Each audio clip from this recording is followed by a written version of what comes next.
Louisiana Department of Health has launched a project focused on recognizing the urgent crisis of accidental opioid overdose as the leading cause of pregnancy-associated death.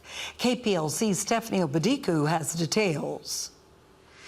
And we've basically been fighting an old problem with old tools. And it's time we do something differently if we're going to really reduce rates of maternal mortality.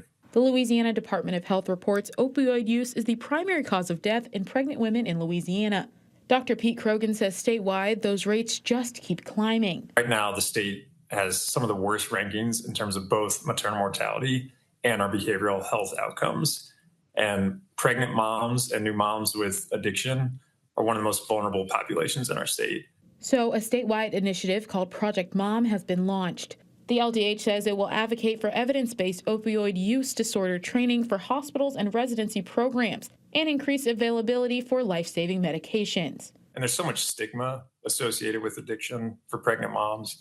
And I think that creates this worsening cycle of not getting into care and then having worse outcomes. So part of this, the goals of this project is to break that stigma and start to get the word out that we can get moms into care.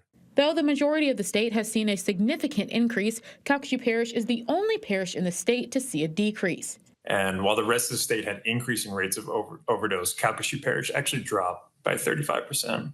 Seeing that we could do it in Lake Charles really inspired us to do it statewide.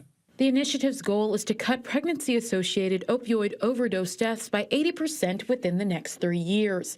They say by fixing the system for mothers affected with this disorder, the LDH will hopefully be able to strengthen behavioral health care for all Louisianans. Stephanie Obadiku, 7 News.